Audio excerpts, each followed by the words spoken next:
ولقد خلقنا الإنسان ونعلم ما توسوس به نفسه ونحن أقرب إليه من حبل الوريد إذ يتلقى المتلقيان عن اليمين وعن الشمال قعيد ما يلفظ من قول إلا لديه رقيب عتيد وجاءت سكرة الموت بالحق ذلك ما كنت منه تحيد ونفخ في الصور ذلك يوم الوعيد وجاءت كل نفس معها سائق وشهيد لقد كنت في غفلة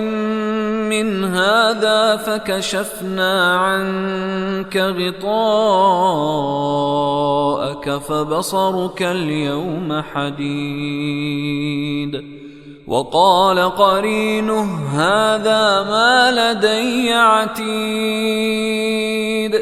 ألقيا في جهنم كل كفار عنيد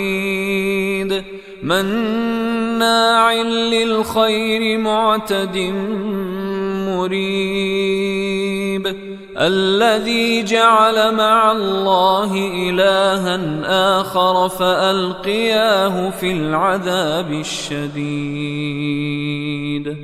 قال قرينه ربنا ما أطغيته ولكن كان في ضلال بعيد قال لا تختصموا لدي وقد قدمت إليكم بالوعيد ما يبدل القول لدي وما أنا بظلام للعبيد يوم نقول لجهنم هل امتلأت وتقول هل من مزيد وأزلفت الجنة للمتقين غير بعيد هذا ما توعدون لكل أواب حفيظ من خشي الرحمن بالغيب وجاء بقلب منيب ادخلوها بسلام ذلك يوم الخلود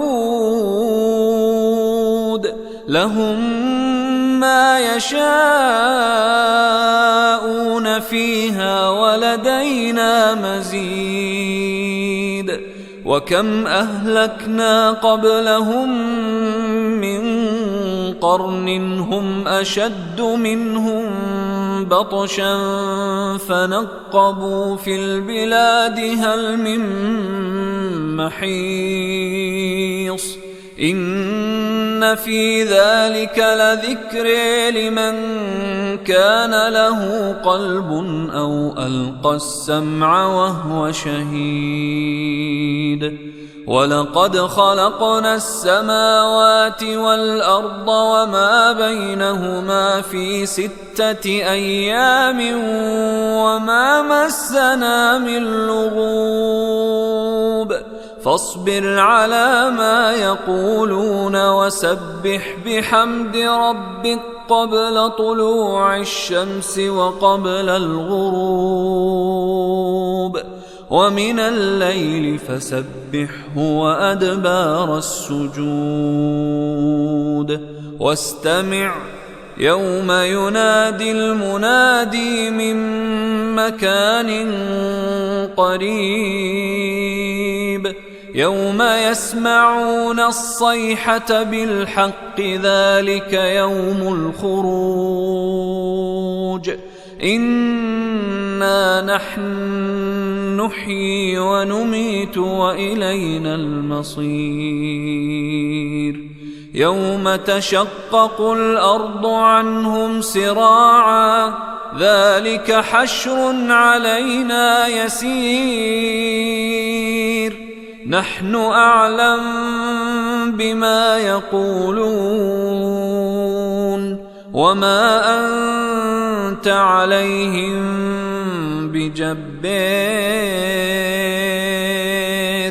فذكر بالقرآن من يخاف وعيد